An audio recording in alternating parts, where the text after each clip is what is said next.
Celebrating two important events.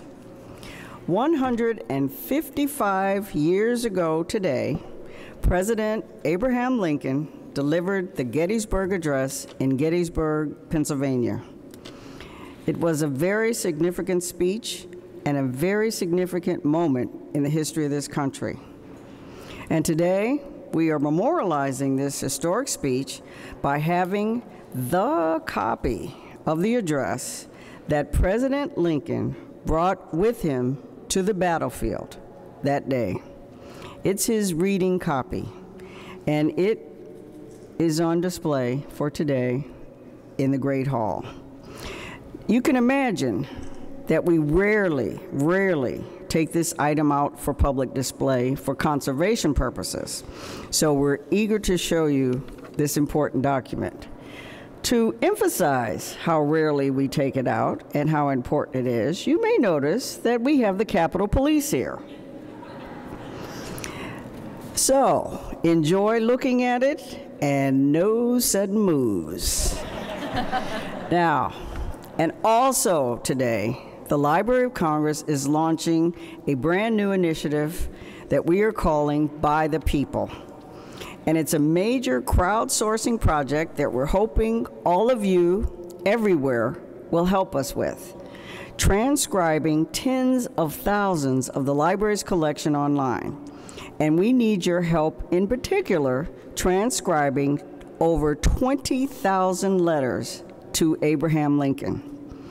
And that's why it's By the People.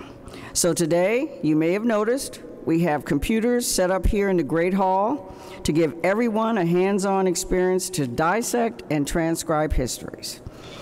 The Lincoln letters will be one of several collections that you can help us transcribe.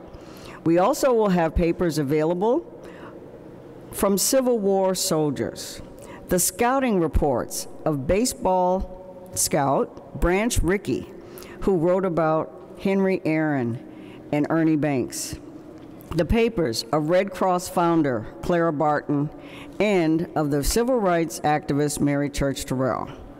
Now, we are live streaming this morning's program to encourage students like the ones that are right here, so we hope that you will be the first on the computers. That's why I asked you to take your coats off, to go public, coast to coast. And it's very easy. Go to loc.gov and start transcribing.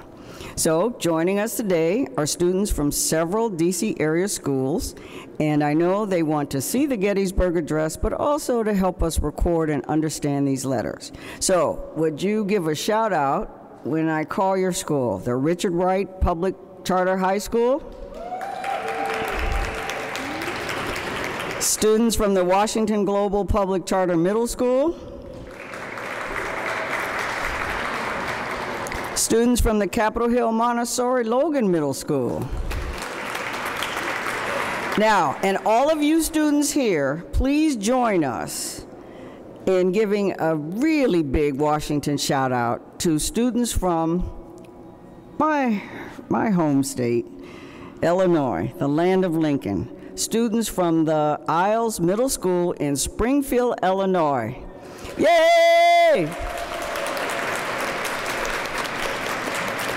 The students in Springfield, Illinois, you should know, and I spend summers there every summer, and they go to Lincoln's home. They know all about Lincoln, and so we're so glad that they will be part of this. So last month, when the library launched a new strategic plan, we wanted to make sure that people, wherever they are, could connect with the Library of Congress. And so I'd like to introduce you to one of the library's most eminent and celebrated experts on history. I can't think of a better person to help us celebrate President Lincoln and the Gettysburg Address than the person who also helped historian Doris Kearns Goodwin on the team of Rivals, our own Michelle Krowl.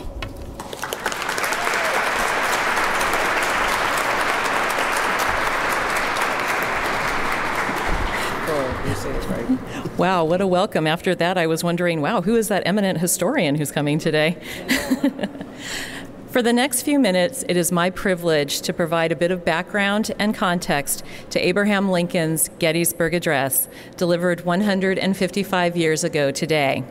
And it is altogether fitting and proper that we should be honoring the Gettysburg Address in this particular room, as the mosaic above the doors leading into the main reading room include a quote from the address: "Government of the people, by the people, for the people." So after we've done this, you can turn around and just look right behind you, and that mosaic the woman has in her lap, that phrase.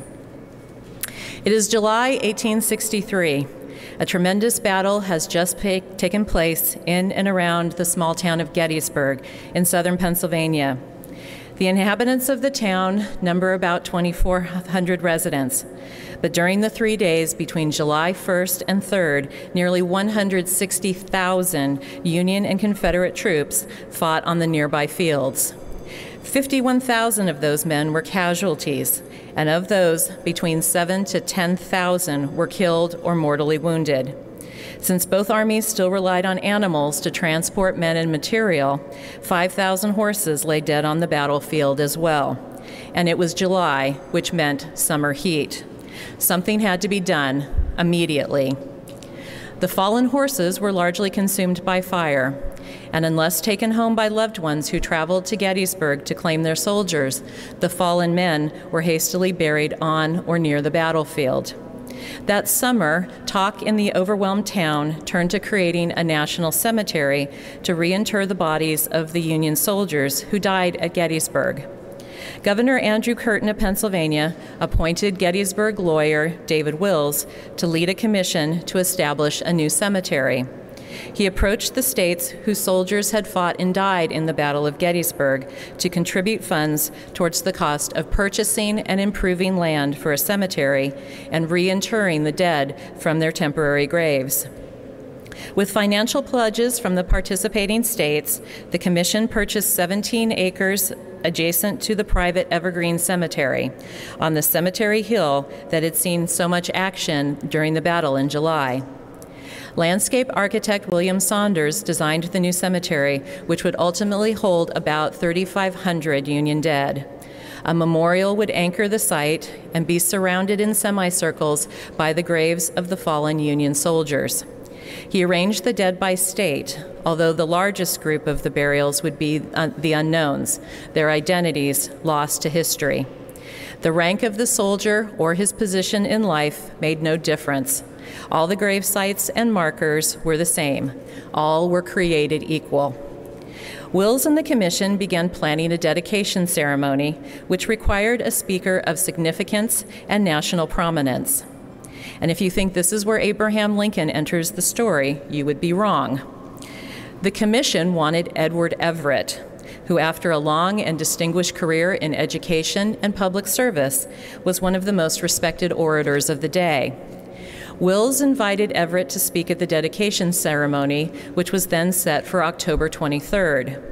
But Everett was known for long, carefully crafted, and well-researched addresses, which he committed to memory before delivering. He couldn't possibly be ready before November 19th.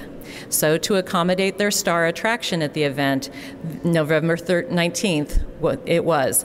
That's why we're celebrating the Gettysburg Address today, because of Edward Everett. It is not clear when Abraham Lincoln was first approached about participating in the dedication. It might have been as early as August, with an informal word from Governor Curtin. The official request did not come until November 2nd, however, when David Wills wrote Lincoln a short letter asking him to deliver a few appropriate remarks at the ceremony. Just a few appropriate remarks. Although busy preparing his annual report to Congress and concerned about leaving Washington while his young son Tad was ill, Lincoln agreed to participate. The opportunity to honor the Gettysburg dead and speak to the nation about the war outweighed his pressing obligations at the White House. Lincoln and his traveling party, which included 3 cabinet secretaries and several foreign dignitaries, arrived in Gettysburg by train on November 18th.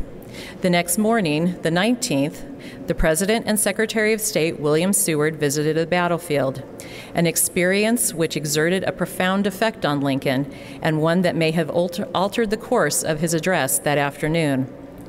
Always reluctant to speak extemporaneously, particularly on important occasions, Lincoln likely drafted his remarks in Washington and carried the document with him to Gettysburg. The earliest known copy of the Gettysburg Address is now referred to as the Nicolay copy, which we have on display today in the Great Hall of the Library of Congress. And it's covered right now, but you'll be able to see it in just a little while. If you're joining us remotely, you can view the document online in our online Abraham Lincoln papers. You will see that the first page is written in pen on Executive Mansion stationery, but the second page is written in pencil on a piece of lined foolscap paper, equivalent to our legal size paper today. And at the bottom of the first page, in pencil, are corrections that form a somewhat awkward textual bridge between the two pages. So why the difference in the paper and the writing medium? Based on eyewitness accounts and the document itself, some historians speculate that Lincoln's morning visit to the battlefield inspired him to alter the ending of his address. The portion in pen, written in Washington, remained the same. To change the ending, Lincoln used the paper supply and writing implement at hand, a piece of torn foolscap and a pencil. With a modified but essentially completed speech in hand, Lincoln set off for the cemetery about 10 in the morning. The ceremony began at noon with appropriate music and an invocation. Edward Everett began reciting his Gettysburg Address soon after. After hearkening back to the days of ancient Greece for precedents for the occasion, Everett spent the first hour narrating the Battle of Gettysburg, only 5 months in the past. Then he argued against the right of secession claimed by the Confederates and mused on an eventual reconciliation of the two sides. After almost 2 hours, Everett Edwards' 13,000-word address came to an end. Remember those numbers. President Lincoln followed Everett at about 2 p.m. and spoke approximately 272 words that took roughly 2 minutes to deliver. Lincoln's role was only to deliver a few appropriate remarks, and he consciously kept his address brief. But how significant those few words were. The speech itself progressed through a three-part construction: past, present, and future. Lincoln began by invoking the past. 77 years ago, our fathers brought forth upon this continent a new nation, conceived in liberty and dedicated to the proposition that all men are created equal. Although he respected the rule of law established in the U.S. Constitution, President Lincoln revered the ideals expressed in the Declaration of Independence. Lincoln returned to the Declaration again and again in his speeches and writings, and firmly established in the Gettysburg Address that ideals of liberty and equality formed the heart of the national experiment begun 87 years earlier in 1776. So 77 equals 87. Lincoln then moved to the present. Now we are engaged in a great civil war, testing whether that nation, or any nation so conceived and so dedicated, can long endure. Unlike Everett's long oration on the Battle of Gettysburg, Lincoln only referred in passing to the battle, noting that, quote, "We are met on a great battlefield of that war, for the purpose of dedicating a cemetery to the men who died, so, quote, that the nation might live." He concluded with a projection into the future. The dead had already consecrated the ground with their blood and deeds. Rather, it was up to the living to honor that sacrifice by dedicating themselves, quote, to the cause for which they here gave the last full measure of devotion.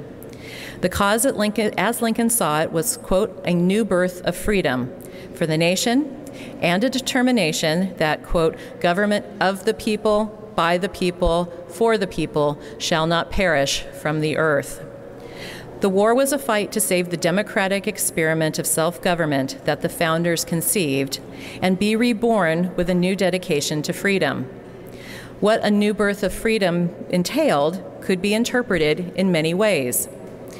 Freedom from bondage for the emancipated slaves, freedom for the nation from the institution of slavery, freedom for the Union to march toward progress after having survived the test of civil war.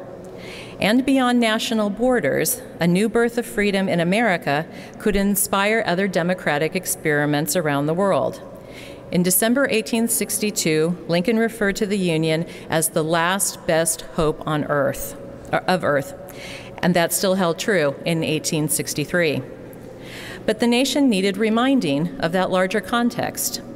The war was in its third year in November 1863, and with no end in sight, war weariness and doubts about the war had set in. Emancipation remained unpopular in much of the North. In fact, just a week after the Battle of Gettysburg, destructive draft riots against the war and emancipation ignited in New York City. With his words at Gettysburg, Lincoln reminded the country of the principles for which the soldiers fought and died. And how did Americans respond? I know this will be hard to imagine, but newspapers and media openly aligned with one political party or another, and editorial opinion largely followed the party line. The Springfield Republican in Massachusetts thought his little speech is a perfect gem. The Patriot and Union in Harrisburg, Pennsylvania, on the other hand, called the text of the address silly remarks, and that, quote, the veil of oblivion shall be dropped over them, and that they shall be no more reposted or thought of. Well, the Patriot later issued a retraction to that editorial, however, in 2013. Better late than never. But the renowned orator, for whom the date of the ceremony had been changed, immediately recognized the significance of Lincoln's few appropriate remarks. The next day, Edward Everett wrote to Lincoln with praise. I should be glad if I could flatter myself that I came as near to the central idea of the occasion in 2 hours as you did in 2 minutes. I think most of us would agree with Edward Everett's assessment. Today, of course, the Gettysburg Address is one of the most admired speeches in the English language. The phrases, 77 years ago, little note nor long remember, altogether fitting and proper, a new birth of freedom, the last full measure of devotion, and of the people, by the people, for the people, are instantly recognizable. But you might be surprised to learn that even for such an iconic document, there are still many questions we cannot definitively answer due to absent or conflicting evidence. As a Lincoln scholar once wrote, touch any aspect of the address, and you touch a mystery. For example, presuming there was a second sheet on Executive Mansion stationery in that original draft, what did it say? We don't know. How different would that first ending have been? We don't know. Did Lincoln read the address on stage? Did he memorize it? Or both? Conflicting evidence.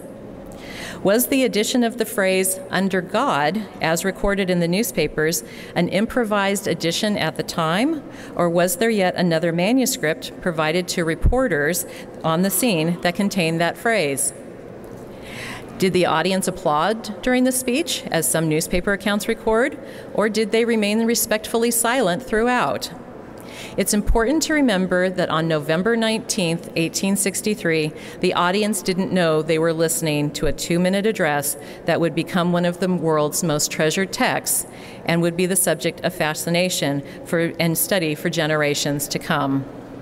What we do know for certain is that words contained in historic documents have power. They have the power to inform us, entertain us, enrage us, inspire us. They tell us who we have been in the past, how we became who we are in the present, and who we could be in the future. They are worth preserving and exploring so that the history of the people, by the people, for the people shall not perish from the earth. And now to read the text of the Nicolay copy of the Gettysburg Address is Christian Melgar. Currently a senior at Rockville High School in Rockville, Maryland, Christian is enrolled in the International Baccalaureate program at his school. He plans to attend college, where he will major either in early childhood education or proceed with a Bachelor's of Science in Biology, or hopefully maybe do both at some point. He has been acting in his school plays and musicals for 6 years. On top of living a normal teenage life, he has a job at the Berry School in Maryland, where he is a camp counselor and an extended day employee. When Christian isn't working with children or at school, he enjoys going on nature walks with his 2 adorable little nieces. Christian has always valued education and has taken advantage of it, much like Abraham Lincoln, whose stirring words Christian will now read. So please welcome Christian Melgar.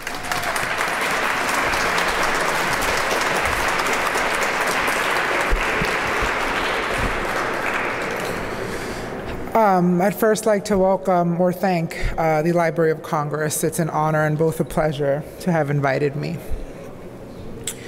77 years ago, our fathers brought forth upon this continent a new nation, conceived in liberty and dedicated to the proposition that all men are created equal. Now we are engaged in a great civil war, testing whether that nation, or any nation so conceived, can long endure.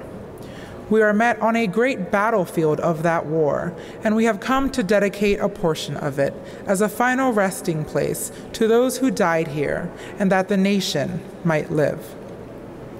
This we may in all propriety do, but in a larger sense, we cannot dedicate, we cannot consecrate, we cannot hallow this ground.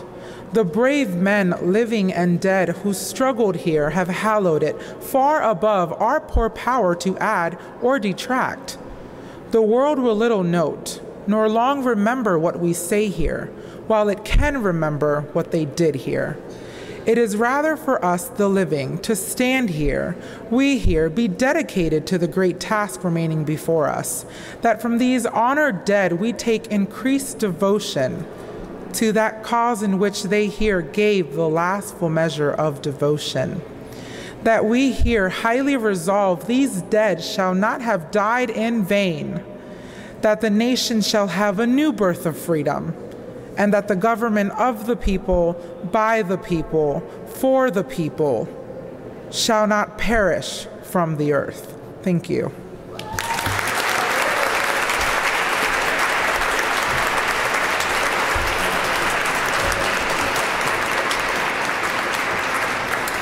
Hi everyone, my name is Megan Ferreter. I know that you are really anxious to see the Gettysburg Address draft and also to start transcribing, and thank you for being here today. I just want to share a few details about our program, why we're taking this approach, and also what's going to happen today.